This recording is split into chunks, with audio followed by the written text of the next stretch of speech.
शिव स्वरूप शिवकार, नमः त्रियोग समारिके। पंच परमेष्ठी भगवान की जय। 6 ढाला की दूसरी ढाल चल रही है। अब तक क्या हो गया? 7 तत्वों के विपरीत श्रद्धान की चर्चा चल रही थी। जीव, अजीव, आश्रव बंध और संवर, इन 5 तत्वों का ये जीव कैसे विपरीत श्रद्धान करता है, इसकी गलत मान्यता कैसी होती है, इसकी चर्चा हो गई। अब हम करेंगे निर्जरा और मोक्ष तत्व का विपरीत श्रद्धान और अग्रहित मिथ्या ज्ञान और अग्रहित मिथ्या चारित्र। आइए। रोके न चाहो निज शक्ति खोय, रोके न चाह निज शक्ति खोय। शिव रूप निराकुलता न जोय, शिव रूप निराकुलता न जोय। याहि प्रतीति जुत कछुक ज्ञान, याहि प्रतीति जुत कछुक ज्ञान। सो दुखदायक अज्ञान जान, सो दुखदायक अज्ञान जान। रोके न चाहे निज शक्ति खोय, शिव रूप निराकुलता न जोय। याहि प्रतीति जुत कछुक ज्ञान, सो दुखदायक अज्ञान जान। निर्जरा तत्व का विपरीत श्रद्धान और मोक्ष तत्व का विपरीत श्रद्धान ऊपर की एक पंक्ति में पंडित जी ने दिया है। देखें जरा। रोके न चाह, अपनी इच्छाओं को नहीं रोकता है। रोके न चाह, अपनी इच्छाओं को नहीं रोकता है। शक्ति तो है, इच्छाओं को रोक सकता है, लेकिन अपनी शक्ति को खोता हुआ, अपनी शक्ति को खोता हुआ अपनी इच्छाओं को नहीं रोकता। ये मत खाओ, नहीं नहीं हम नहीं रह सकते। ऐसा मत करो, नहीं ऐसा हमसे नहीं हो सकता। उपवास कर लो, नहीं हम नहीं कर सकते। शक्ति है पर अपनी इच्छाओं को नहीं रोकता। फिर देखें, निजरा तत्व का विपरीत श्रद्धान इस आधी पंक्ति में दिया है, प्रथम पद में। रोके न चाह, जो मिथ्यादृष्टि जीव है, जिसको निर्जरा तत्व का श्रद्धान सही नहीं है, विपरीत श्रद्धान है, वो चाह मन इच्छाओं को नहीं रोकता है। इच्छाओं का रोकना अर्थात तप। आचार्यों ने क्या कहा? इच्छा निरोधस तपः। तप किसे कहते हैं? इच्छाओं का रोकना तप है। मैं आज आहार नहीं, भोजन नहीं लूंगा, अनशन नाम का तप है। मैं भूख से कम खाऊंगा, ऊनोदर नाम का तप है। मैं आज 2 घंटे खड़े होकर सामायिक करूंगा, कायक्लेश नाम का तप है। इसमें अपनी इच्छाओं को रोकना पड़ता है। शरीर तो इन चीजों को अच्छा थोड़ी मानता है, लेकिन आत्मा कहता है नहीं, तब काम बनता है। आप उपवास करो तो भूख लगती है कि नहीं? पेट तो भोजन मांगता है, पर आत्मा कहता है नहीं, उपवास करना है। उपवास करना तप है, तप से निर्जरा होती है, मैं करूंगा, तब काम बनता है। अगर इच्छाओं को नहीं रोकेंगे तो तप कैसे होगा, और तप नहीं होगा तो निर्जरा कैसे होगी? तत्वार्थ सूत्र में सूत्र दिया है, तपसा निर्जराचो, तप से निर्जरा भी होती है। निर्जरा का मुख्य कारण क्या है? तप।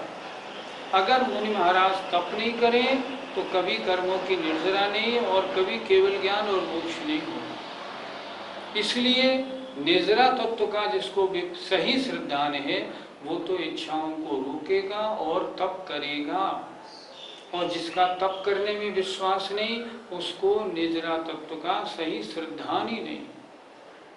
क्या कहा? अपनी चाह माने इच्छाओं को नहीं रोकता है मिथ्या दृष्टि जीव, अपनी शक्ति को खोकर। आत्मा में शक्ति कितनी है क्या पूछो? हम क्या नहीं कर सकते हैं? जो चाहें सो बन सकते हैं। मुनि नहीं बन सकते? क्यों नहीं बन सकते? क्या महिलाएं आर्यिका नहीं बन सकती? सब बन सकती हैं, लेकिन इच्छाओं को नहीं रोक पाती। सर्दी बहुत लगेगी, केस लॉन्च कैसे होगा, बस ये सोच के रह जाते हैं। और ऐसा अगर रह जाएंगे तो तप कैसे होगा? तप नहीं होगी तो निर्जरा कैसे होगी? जिन्हें निर्जरा तत्व का सही श्रद्धानुभव होता है वो तो ये कहते हैं मैं तपस्चरण करूं और कर्मों को अपनी आत्मा से हटाऊं। वो तो अपनी तपस्या को बढ़ाते जाते हैं। तो क्या कह रहे हैं? अपनी शक्ति को खोकर जो इच्छाओं को नहीं रोकता है उसके निर्जरा तत्व का विपरीत श्रद्धान है। अगर निर्जरा तत्व का सही श्रद्धान है तो निर्जरा करने में विश्वास बनाओ। तुम तो इच्छाओं को रोक नहीं रहे, इसका मतलब तुम्हें निर्जरा अच्छी नहीं लगती, तुम्हारा श्रद्धान विपरीत है। अब देखें मोक्ष तत्व का। शिव रूप मोक्ष का स्वरूप निराकुलता नहीं है, न जो नहीं होता। मोक्ष किसे कहते हैं? आकुलता से रहित तो हो जाना मोक्ष है। आकुलता क्या है? कर्मों के कारण जो सुख दुख होते हैं वो आकुलता है। और कर्म का उदय समाप्त हुआ, आत्मा से कर्म अलग हुए तो आकुलता भी सारी समाप्त हो गई। अब मुक्ति में जो सिद्ध भगवान विराजमान हैं, अनंत सुख का आनंद ले रहे हैं। दुख है आकुलता, सुख है निराकुलता। दुख का कारण है कर्म उदय, सुख का कारण है कर्मों का हटना, और परम सुख का कारण है कर्मों का नष्ट हो जाना। कर्म नष्ट हो गए, मुक्ति प्राप्त हो गई। लेकिन मिथ्या दृष्टि क्या कहता है? मोक्ष में क्या रखा है? संसार में तरह तरह के राजपद मिले, स्वर्ग मिले तो उसमें आनंद है। निराकुलता ऐसा मोक्ष का स्वरूप हमें अच्छा नहीं लगता। नहीं लगता, मोक्ष तत्व का विपरीत श्रद्धान हुआ। क्या लिखा देखो?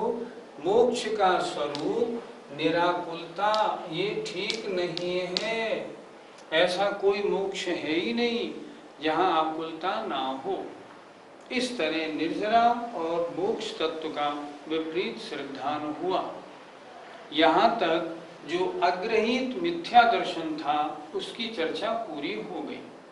अब देखें नीचे, या ही मतलब इस प्रकार की सात तत्वों के प्रतीति माने विश्वास माने श्रद्धान से सहित, अर्थात सात तत्वों के विपरीत श्रद्धान से सहित कछुक ज्ञान, जो भी कुछ ज्ञान है, मतलब श्रद्धान गलत, सात तत्वों के गलत श्रद्धान के साथ जो कुछ भी ज्ञान उसका है वह ज्ञान दुख का देने वाला है और उसे अज्ञान जानना चाहिए।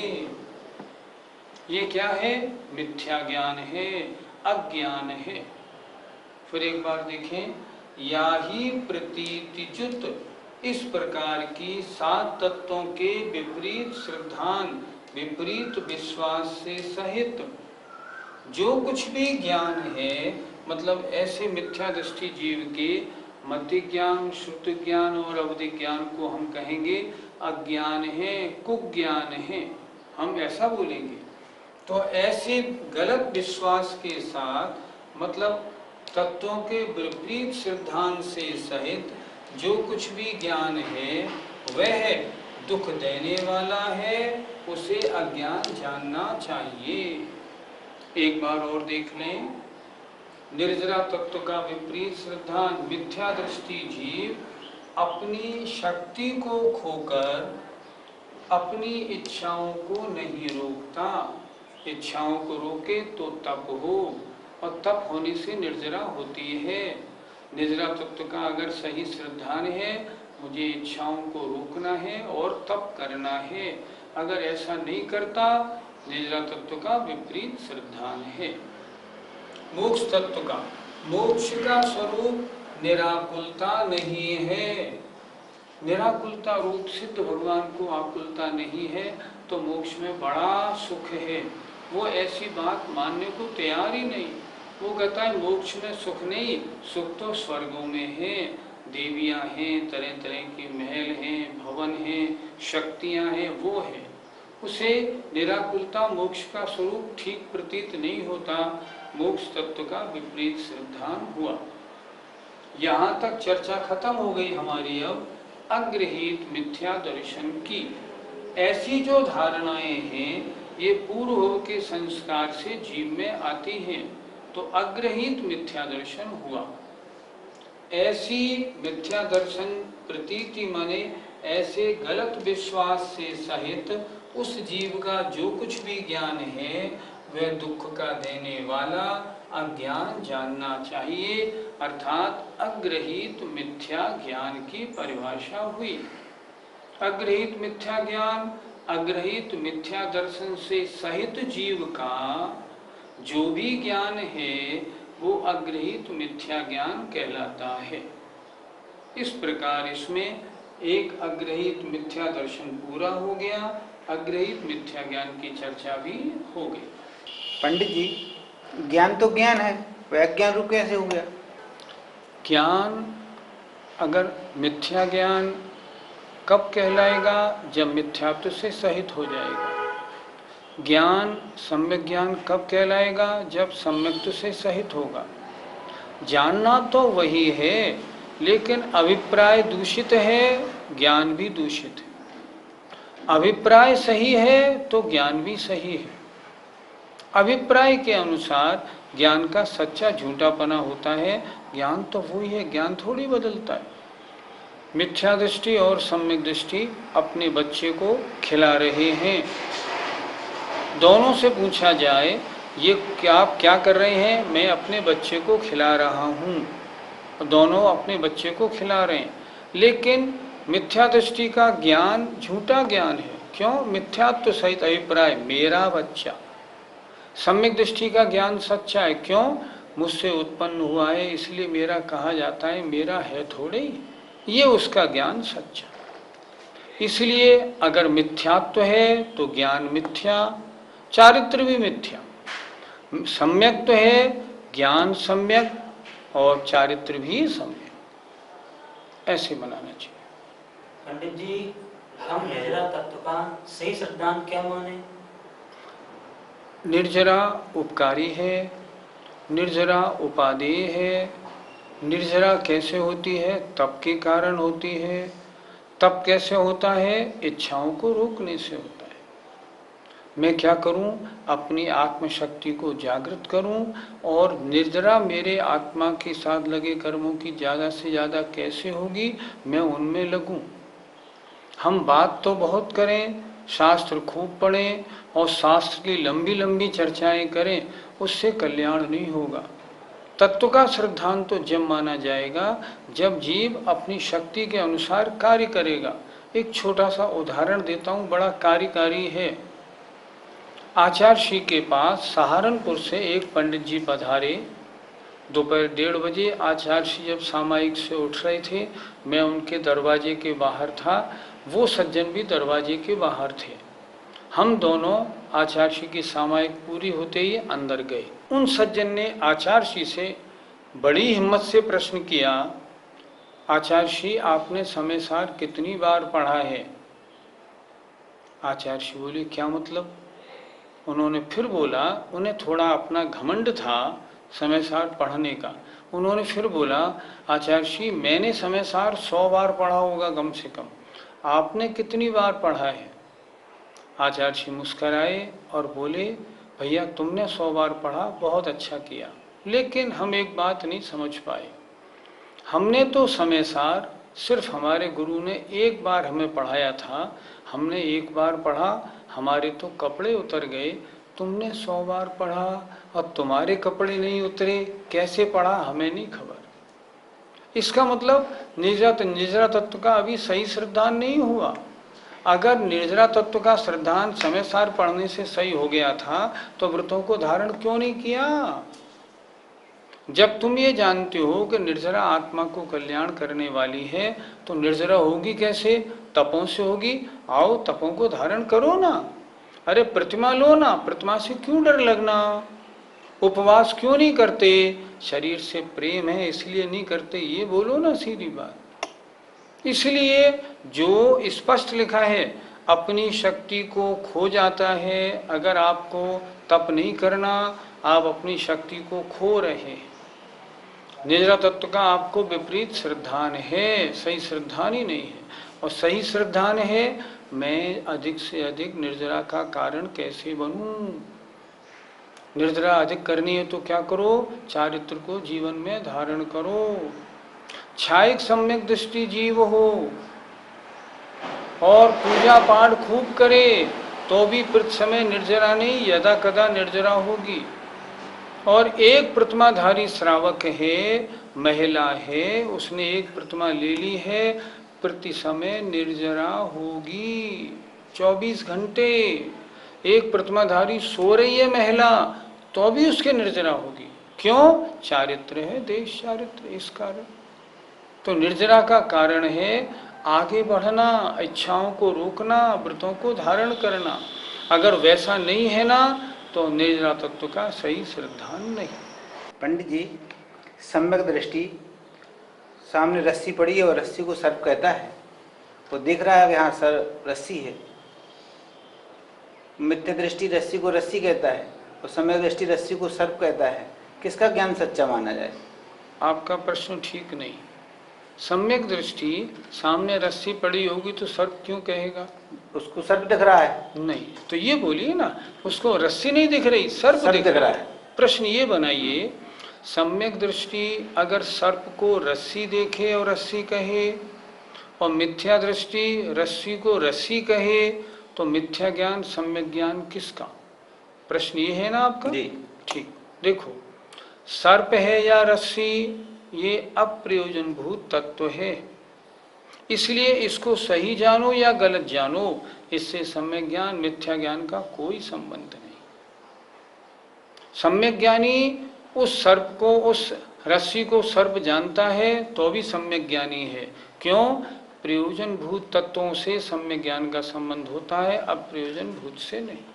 इसलिए इस प्रश्न में चाहे कैसा ही जाने, सम्यक दृष्टि का ज्ञान सम्यक ज्ञान, मिथ्या दृष्टि का ज्ञान मिथ्या। मिथ्या दर्शन और मिथ्या ज्ञान की चर्चा हुई। अब अग्रहित मिथ्या चारित्र क्या है उसका स्वरूप देखते हैं। इन जुत विषयनि में जो प्रवृत्त, इन जुत विषयनि में जो प्रवृत्त, ताको जानो मिथ्या चरित्र, ताको जानो मिथ्या चरित्र, यो मिथ्यात्वादि निसर्ग जेह, यो मिथ्यात्वादि निसर्ग जेह। अब जे गृहीत सुनिए सुतेह, अब जे गृहीत सुनिए सुतेह। इन जुत विषयनि में जो प्रवृत्त, ताको जानो मिथ्या चरित्र, यो मिथ्यात्वादि निसर्ग जेह। अब जे गृहीत सुनिए सुतेह। हमने अभी तक क्या पढ़ा? 7 तत्वों का विपरीत श्रद्धान, अग्रहित मिथ्या दर्शन। 7 ऐसे सम्यक ऐसे मिथ्या दर्शन सहित उस व्यक्ति का मिथ्या दृष्टि का जो ज्ञान, वो अग्रहित मिथ्या ज्ञान। अब आगे हम बढ़ते हैं, अग्रहित मिथ्या चारित्र। एक बार मैं फिर बता दूं, अग्रहित पूर्व जन्म के संस्कारों से जो हमको मिला। अग्रहित, गृहीत कहते हैं ग्रहण किया गया, ये ग्रहण नहीं किया, पूर्व जन्म के संस्कारों से मिला। और गृहीत माने जो इस भाव में नया ग्रहण किया, वो गृहीत।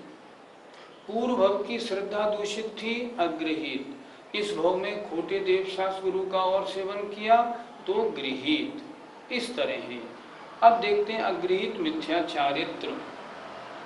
इन जुत, इनसे सहित, किनसे सहित? मिथ्या दर्शन, मिथ्या ज्ञान, उनसे सहित विषयानि में, पंचेंद्रियों के विषयों में जो प्रवृत्ति है, जो आचरण है, अर्थात मिथ्या दर्शन और मिथ्या ज्ञान से सहित जो कुछ भी आचरण है उसको, ताकू माने उसको, मिथ्या चारित्र जानो। फिर एक बार देखें, इन जुत, जो पहले छंदों में कहा गया, अग्रहित मिथ्या दर्शन और मिथ्या ज्ञान, उनसे सहित पंचेंद्रियों के विषयों में जो भी प्रवृत्ति है उसको मिथ्या चारित्र जानना चाहिए। सीधी बात, अगर सम्यक दर्शन नहीं है, मिथ्या दर्शन है और मिथ्या ज्ञान है, उस जीव का जो भी चारित्र होगा मिथ्या चारित्र कहलाएगा। तो इसलिए कहा, इन मिथ्या दर्शन और मिथ्या ज्ञान से सहित पंचेंद्रियों के विषयों में जो भी प्रवृत्ति है, जो भी आचरण है, उसको मिथ्या चारित्र जानना चाहिए। यों इस तरह मिथ्यात्वादि, मिथ्या दर्शन, मिथ्या ज्ञान और मिथ्या चारित्र, निसर्ग माने जो अग्रहित थे उनको कहा। यों इस प्रकार मिथ्यात्वादि निसर्ग अर्थात अग्रहित मिथ्या दर्शन, ज्ञान और चारित्र का वर्णन हुआ। अब जो ग्रहित मिथ्या दर्शन, ज्ञान, चारित्र हैं उनको सुनिए। पूर्व जन्म के संस्कार से जो मिला उसकी चर्चा हो गई। अब इस जन्म में किन कारणों से मिथ्या दर्शन, मिथ्या ज्ञान, मिथ्या चारित्र और एक्सेप्ट किया जा रहा है और बढ़ाया जा रहा है, अब उनकी चर्चा पंडित दौलत राम जी करेंगे। फिर एक बार देखें, इन जुत इस प्रकार इन अग्रहित मिथ्या दर्शन और मिथ्या ज्ञान से सहित पंचेंद्रियों के विषयों में जो प्रवृत्ति है, जो आचरण है, उसको मिथ्या चारित्र जानना चाहिए। अर्थात यदि मिथ्या दर्शन और मिथ्या ज्ञान है, उसका आचरण किसी भी रूप में हो, उसे हम मिथ्या चारित्र ही कहेंगे। यों माने इस प्रकार मिथ्यात्वादि निसर्ग, निसर्ग माने अग्रहित, निसर्ग माने स्वभाव, स्वभाव से होने वाले जो मिथ्या दर्शन, मिथ्या ज्ञान, मिथ्या चारित्र हैं, जो उनको कहा गया। अब जो ग्रहित मिथ्या दर्शन, ज्ञान, चारित्र हैं उनको सुनो। अर्थात छेड़ालाकार कह रहे हैं, अब आगे में ग्रहित मिथ्या दर्शन, ज्ञान, चारित्र का वर्णन करूंगा। आइए अब आगे उसको भी अपन समझेंगे। पंडित जी, ग्रहित और अग्रहित में क्या अंतर है? गृहीत जो इस भव में ग्रहण किया गया, अग्रहित जो पूर्व जन्म के संस्कारों से आया।